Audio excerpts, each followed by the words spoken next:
A paz do Senhor Jesus, meus amados irmãos do canal Uma Visão Além. Esse que vos fala é o pastor José Freire e vamos à oração diária do dia 22 de dezembro de 2020. Vamos falar um pouco com Deus? Santíssimo Pai, bondoso Deus, mais uma vez nos reunimos em Sua presença santa para glorificarmos, para exaltarmos o Seu nome. A oração, meu Deus, nós sabemos que é uma ferramenta poderosa com a qual nós conversamos com o Senhor, com a qual nós nos humilhamos aos pés do Senhor. A oração é um diálogo que o homem tem com Deus. E neste dia, mais uma vez, quero eu orar com todos os irmãos internautas do canal A Visão Além.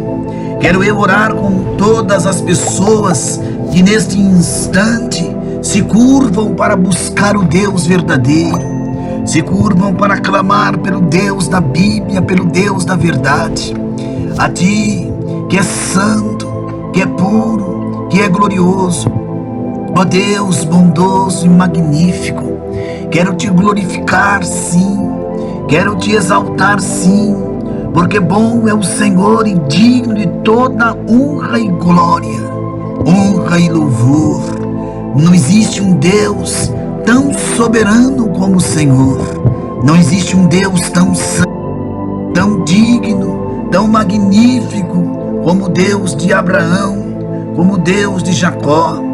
Porque o Senhor é bom e a Tua benignidade dura para todo sempre.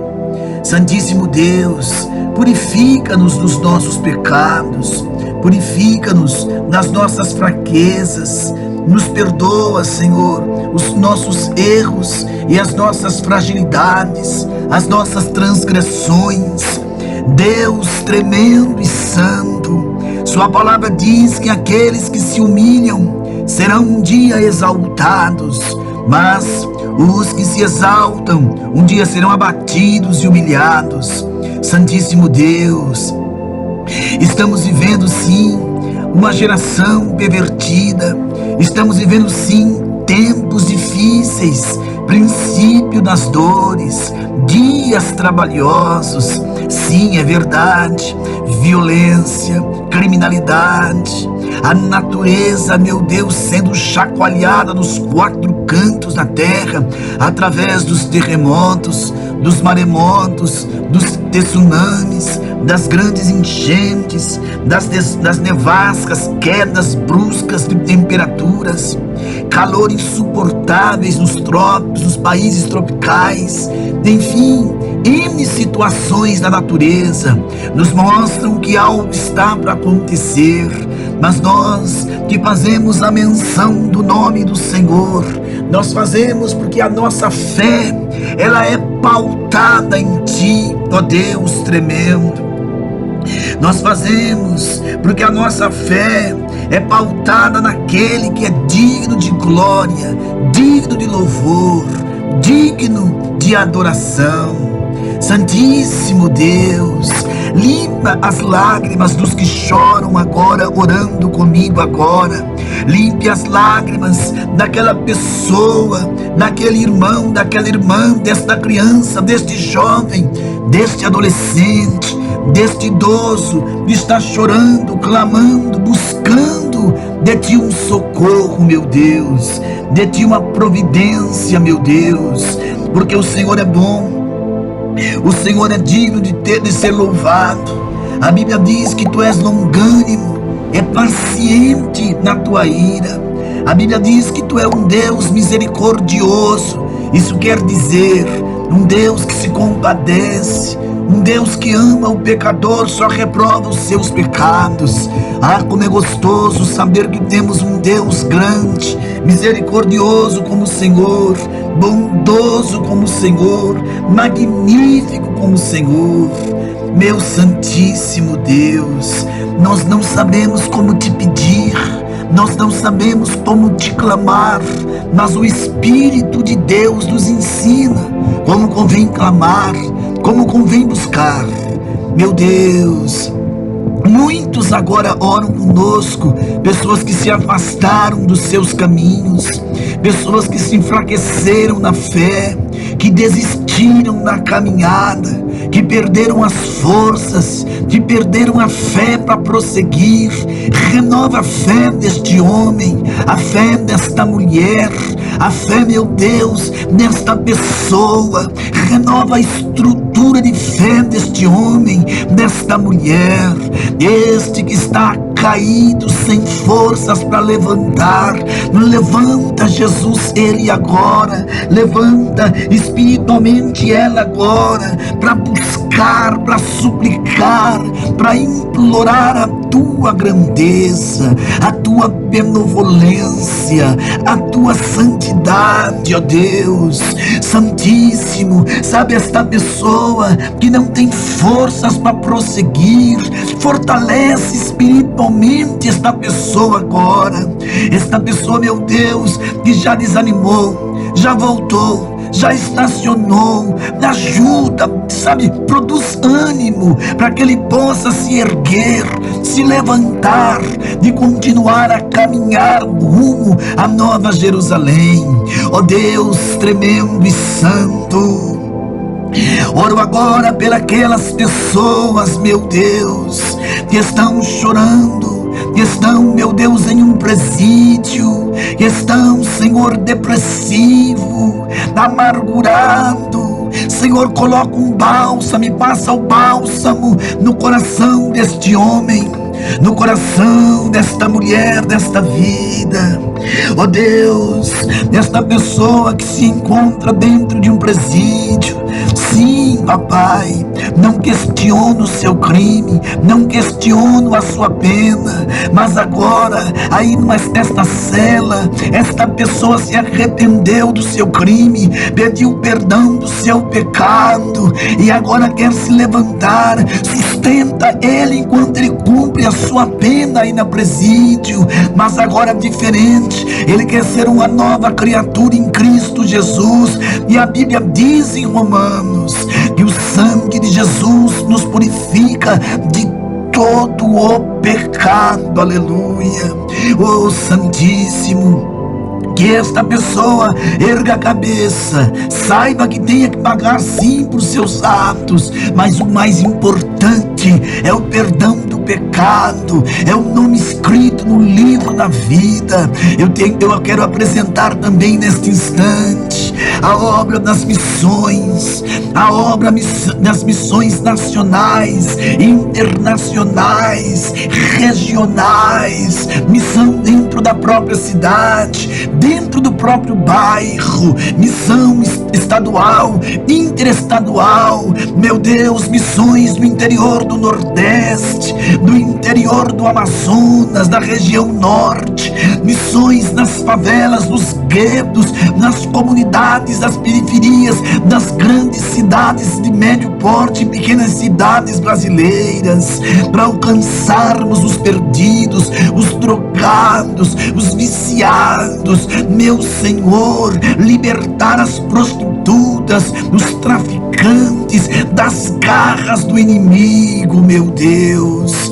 Ó Deus bondoso, esta mãezinha que tem chorado anos pela conversão deste filho que vive no mundo da criminalidade, do tráfico de drogas, no mundo da marginalidade, Senhor, mas esta mãe derrama lágrimas. Oh Senhor, atende o clamor desta mãezinha, o clamor deste pai, o clamor deste avô, desta avó, deste parente por esta vida. Jesus, o Senhor mesmo, na sua crucificação, que ficou, meu Deus, no meio entre dois bandidos, a Bíblia diz que o da direita humildemente reconheceu quem tu eras. Ele disse: Senhor, lembra-te de mim quando entrares no teu reino. E o Senhor o lembrou e disse: ainda hoje estarás comigo no paraíso. Santíssimo Deus e Pai, levanta missionários para a obra das missões internacionais, para o trabalho missionário nos 4 cantos da terra. Levanta homens, levanta mulheres compromissadas com a verdade, compromissadas com a tua palavra, em buscar os perdidos, em ganharmos almas, meu Deus. Ó Senhor, eu quero interceder agora pelos casamentos. Quantos casais em crise, quantos casais, meu Deus, prestes a se separarem.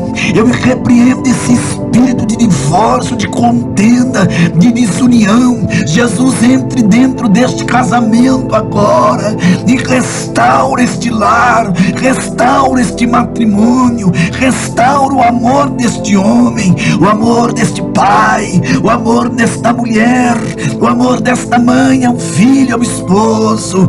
Oh Jesus querido, esse espírito de pombagira, esse espírito de prostituição que cegou a mente desta mulher, que cegou a mente deste homem, seja repreendido em nome de Jesus. Santíssimo, eu te apresento este jovem, esta jovem que quer fazer uma faculdade, que quer cursar um curso para ter uma profissão. Ajude ele, meu Deus, ajude ela, meu Pai, a conseguir uma boa nota no Enem, a conseguir um desconto bom na faculdade, na universidade, e fazer um curso que lhe dê uma profissão e um ganho digno de um pai de família, de uma mãe de família. Meu Santíssimo Deus, ah Senhor, enxuga as lágrimas dos que choram, choram por dor, por perdas, por enfermidades, por grandes problemas. Meu Deus, hoje é dia 22 de dezembro, e quantas pessoas desempregadas, segundo os dados do IBGE, aqui no Brasil, Senhor, são quase 13 milhões de desempregados. Oh Santíssimo, olha para esse pai de família que paga aluguel, que tem que fazer a compra para dentro de sua casa. Olha para esse pai de família que, mesmo tendo a sua casa própria, está desempregado. Abre a porta, meu Deus, faz um milagre acontecer. Oh meu Santíssimo, é oração de intercessão, de interceder pelas vidas, pelas almas, pela obra nas missões em todas as partes da terra. Senhor, existem almas na Ásia, almas na África, almas na Europa, na Oceania, que precisam ouvir falar de Jesus, ouvir falar da mensagem da cruz, da mensagem de salvação, de libertação. Jesus, eu repreendo, sabe, dentro deste lar, esta pessoa que é oprimida por demônios, por uma obra de magia, de bruxaria, desse espírito andarilho, desse espírito que jogou essa pessoa nos vícios, esse espírito maligno que quer fazer dessa pessoa um morador de rua, esse espírito demoníaco que quer fazer essa pessoa enlouquecer. Sai, espírito de loucura, de inquietação, de desespero, de miséria, de enfermidade. Sai desta vida agora, em nome de Jesus. Eu te ordeno, sai e não volte mais. Que esta pessoa que ora comigo agora no canal Uma Visão Além receba cura, milagre, libertação, porta aberta, salvação. Senhor Jesus querido, eu quero apresentar neste momento os enfermos. Quantos enfermos, meu Deus, com N tipo de enfermidades. Tem aqueles que estão sofrendo com problemas nos ossos, tem aqueles que têm problemas do sangue, tem aqueles com problemas cardíacos, insuficiência renal, aqueles com problemas no intestino, no fígado, no pâncreas, no pulmão, as vias respiratórias, no cérebro. Meu Deus, e aquelas pessoas estão lutando contra um tipo de câncer. Aonde quer que esteja, eu te apresento nesta oração meu irmão Marcelo, o pastor Lorival, o Genival, do Benjamin, tantos outros que nos deram nome para orar pela cura da enfermidade, que este câncer, esse tumor benigno ou maligno, agressivo ou não, que resiste à quimioterapia, que tem resistido à radioterapia, eu te repreendo, tumor, em nome de Jesus, desapareça. Oh meu Deus, eu sei que a tua vontade é soberana, mas nós, enquanto cristãos, temos que orar crendo no milagre. Eu sei que a minha vontade não é a sua, Senhor, mas se tu queres, tu podes operar o milagre do que ora comigo agora. Esta pessoa que não consegue abrir a boca e pronunciar palavras devido ao seu estado avançado de enfermidade, mas ele consegue pensar e ouvir, meu Deus. Olha as lágrimas desta mãezinha chorando por este filho enfermo, por esta filha enferma, por este esposo enfermo. Olha as lágrimas deste pai que chora por esse filho, por esta filha e por esta esposa. Senhor, entra dentro deste lar e faz o teu nome ser glorificado e exaltado, meu Deus. É o que nós te pedimos, porque toda honra é para ti e todo o louvor. Graça e paz, meus amados irmãos internautas. E eu gostaria de ler com os meus amados irmãos o Sermão da Montanha. Mateus 5, capítulo 7, Marcos 9, verso 49 a 50, Lucas capítulo 6, verso 20 e 23, 14, 34 e 35, tá? São algumas passagens. E vendo Jesus as multidões, subiu ao monte e, como se assentasse, aproximou-se os seus discípulos. E ele passou a ensiná-los, dizendo, no final do capítulo 4, meus amados, a partir do verso 23, Mateus relata a atividade de Jesus por toda a Galileia, ensinando nas sinagogas. Ele pregava o evangelho do reino, curando toda sorte de doenças e enfermidades. Mas olha, meus amados, nada mais lógico que sua fama crescesse e que ele fosse procurado por numerosas multidões, com pessoas necessitadas, provindas de todas as partes, em busca, evidentemente, de solução dos seus problemas físicos e espirituais. É a este grande número de pessoas que se refere o verso 1 de Mateus capítulo 5. No meio dessa massa humana havia muitos discípulos que andavam mais próximo dele. Dele quem? Jesus. E ainda os 12 que até agora não eram chamados apóstolos. Porque, meus amados, não haviam sido escolhidos para serem comissionados. Seguindo o relato de Mateus, amados, nós vemos que isso só aconteceu no capítulo 10, em Mateus 10, do verso 1 ao verso 5.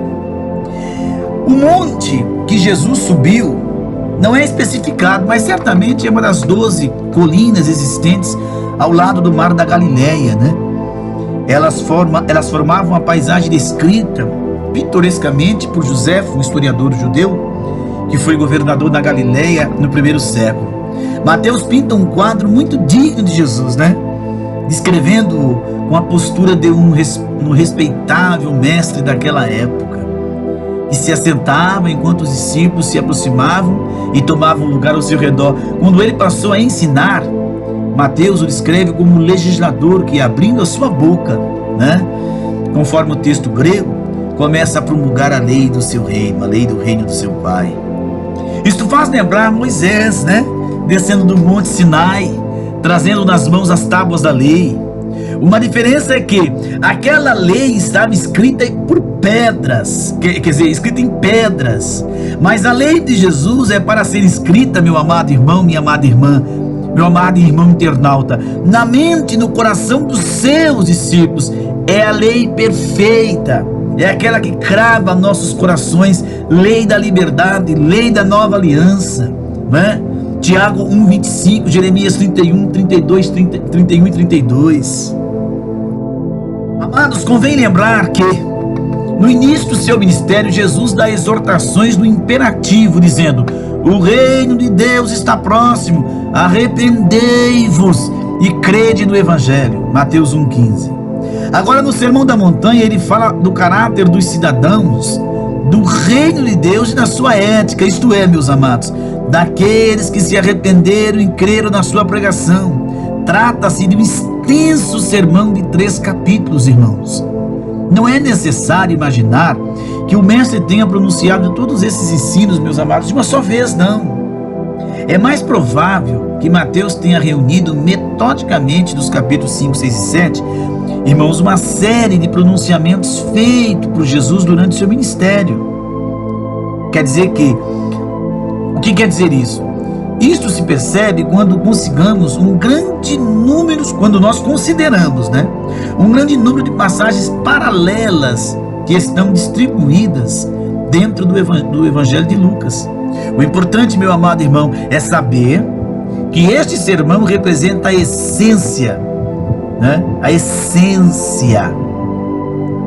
Ele vai representar, esse sermão, a essência dos ensinos de Jesus que naquela época ele ocupava no Novo Testamento o mesmo lugar da importância dos 10 mandamentos dentro da lei do Velho Concerto. Então, esse sermão é tão importante quanto o Decálogo. O Sermão da Montanha começa com uma série de bem-aventuranças ou beatitudes, né, pronunciadas pelo nosso Senhor Jesus Cristo. Desde o verso 3, amados, até o verso 11, se estas bem-aventuranças estão relacionadas com o caráter dos cidadãos do reino de Deus, todo o restante do sermão está relacionado com a ética, com o comportamento dos mesmos. Depois de ouvirem a pregação do Evangelho e de responderem com arrependimento e fé. E hoje você vê que as pessoas não querem se arrepender dos seus pecados. Verso 3, bem-aventurados, humildes de espírito, porque deles é o reino de Deus, dos céus. A primeira bem-aventurança ocupar lugar aqui no destaque desse sermão, meus amados, porque dele dependem todas as outras. Ela é como uma chave motora que desencadeia, meus amados, o funcionamento de um sistema. Bem-aventurado é a tradução da palavra grega Makarios, que por sua vez é a tradução da palavra askre, do hebraico, e exprime a locução ó felicidade. Assim o verso 3 poderia ser traduzido dessa maneira: ó felicidade dos humildes do espírito, né? Coisa linda, né, meu irmão? Salmo 1 descreve como bem-aventurado o homem que se deleita em meditar na palavra de Deus e praticá-la. Este mesmo salmo enumera as bênçãos decorrentes desta atitude. E Tiago 1,25, meu irmão, ele fala do bom sucesso daquele que persevera em obedecer à lei perfeita, a lei da liberdade, isto é, o Evangelho do nosso Senhor Jesus Cristo. E diz que tal homem é bem-aventurado no que realizar. Olha que coisa linda, meu amado irmão, minha amada irmã. A bem-aventurança é um estado de espírito total de felicidade, meus amados. Não é a felicidade que resulta da satisfação de ambições humanas, mas o fato de se encontrar, meus amados, na suficiência em Deus e andar na dependência dele. Dele quem? Dele, Deus Todo-Poderoso. Quem são os humildes de espírito? Para ilustrar as características dessas pessoas, Jesus, meus amados, ele usou uma metáfora, chamando-os de pobres de espírito. Na língua grega existem duas palavras que podem ser traduzidas por pobre. Uma é potochos, né, que significa um pobre miserável, e a outra é tapeinos, um pobre mais afortunado. Os humildes espíritos referidos por Jesus, meus amados, são aqueles miseráveis. Mas isto não tem nada a ver com a pobreza ou a riqueza material, financeira. A pobreza material é requisito para entrar. A pobreza material não é requisito para você entrar no céu, não, hein? Tá? Não é porque eu sou pobre que você é um salvo, hein? Não vamos confundir as coisas. Não tem nada a ver com a pobreza ou riqueza material. A pobreza material não é um requisito para nós entrarmos no reino dos céus. Então isso aqui fica um ponto, tá? E a riqueza financeira não impede também de você entrar. Está lá em Marcos, no capítulo 10, verso 23. Os humildes de espíritos, meus amados, são aqueles que se esvaziam de si mesmo e passaram a depender totalmente de Deus. Eles não buscam mais realizar-se com riqueza, com poder, com autoridade ou com qualquer outro recurso humano deste mundo. Depois de ouvirem a palavra do Evangelho e tendo crido como nós temos crido também, e tendo se arrependido dos seus pecados, acharam a suficiência em Cristo. Então, Cristo é suficiente para nós. As demais coisas são supérfluas, meus irmãos. A verdadeira felicidade dos humildes de espírito não provém da condição exterior, não, meu amado irmão, minha amada irmã. Proporcionada por Deus, o seu reino provém do Todo-Poderoso. Lá em Lucas 17 você encontra isso, consegue entender. 17, 20 e 21. Tem um compositor alemão chamado Johann Sebastian Bach, de 1685 a 1750, que pelas suas obras demonstrou ser um grande conhecedor da teologia e da cristologia. E ele, meus amados, ele escreveu uma famosa cantata, muito conhecida nas igrejas pelo nome de Jesus, a alegria dos homens. Mas o nome que ele mesmo deu a essa obra é Jesus, a satisfação dos anseios dos seres humanos. Aqueles que encontraram em Cristo a satisfação de todos os seus desejos, meus irmãos, são os humildes de espírito. Vou repetir: todo aquele homem ou aquela mulher que encontrar em Cristo Jesus a satisfação de todos os seus desejos, esses são os verdadeiros humildes de coração, os humildes de espírito. A esses, meus amados, Jesus chamou de bem-aventurados. Jesus garante então a posse do reino de Deus. Mateus 25, verso 34 e Lucas 17, verso 21. O verso 4: bem-aventurados que choram, porque serão consolados. Quem são os que choram, meus amados? São os que reconhecem o seu estado espiritual de dívida para com Deus e sabem, irmãos, que não podem resolvê-lo por si mesmos. Por isso lamentam-se diante dele e pedem o seu favor misericordioso, como fez o publicano que orava no templo ao lado do fariseu, lá em Lucas 18, 13. Só Deus pode resolver a situação dos que choram, dos contritos, dos abatidos de espírito. É do seu reino que eles receberão consolação. Lembra de Apocalipse? E Deus enxugará dos seus olhos toda lágrima, e não haverá mais pranto, nem dor, nem tristeza, porque no reino dos céus que todos nós seremos um dia consolados. Agora eu vou ler o verso 5, irmãos, e parar por aqui, senão fica muito longo o estudo, depois a gente continua no outro estudo. Bem-aventurados mansos, porque herdarão a terra. Quem são esses mansos? Mansos são aqueles, meus amados, que se submetem ao governo de Deus, tá? Que não se opõem às suas ordens, não as atacam com espírito de humildade. A palavra usada por Mateus, meus irmãos, para referir aos mansos é praus, usada para descrever um animal domesticado ou amansado. Como um cavalo que aprende a obedecer à voz do seu dono, meu amado irmão, ou atender o comando das suas rédeas. Dois exemplos importantes de mansidão são apresentados na Bíblia, hein? Moisés, no Velho Testamento, que por 40 anos guiou o povo rebelde no deserto, Isaías 63, verso 10, hein? Apesar de tantas dificuldades que Moisés enfrentou, amados, ele nunca se rebelou contra o Todo-Poderoso. Você pode ler isso lá em Números 12, no verso 3. E o outro exemplo, tá? É Jesus, que se põe como modelo de humildade e de mansidão para todos nós no Novo Testamento, meus amados irmãos. Você pode ler isso em Mateus capítulo 11, o verso 29, meus queridos. Os discípulos de Cristo, portanto, devem, irmãos, mostrar mansidão, até mesmo diante dos desafios propostos pelos adversários, pelo inimigo, pelo adversário terreno. Você pode pegar lá em 1 Pedro, no capítulo 3, no verso 13 ao verso 16. Então o verdadeiro crente, ele é manso. tá? Ele não é aquele bicho brabo, ignorante. E os mansos, a Bíblia diz que os mansos, querido, preste bem atenção nessa parte que eu vou lhe falar.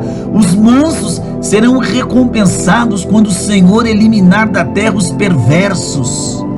Pode ler lá em Salmos 37, verso 1 ao verso 11. Essas promessas devem ser entendidas escatologicamente, amados, conforme 2 Pedro 3,13 e Apocalipse 21, 1. Leia lá com atenção. Vamos ler só o verso 6, a gente já para por aqui. Bem-aventurados que têm fome de sede de justiça, porque serão fartos. Justiça, amados, o que é justiça? Justiça é o que não falta no reino de Deus.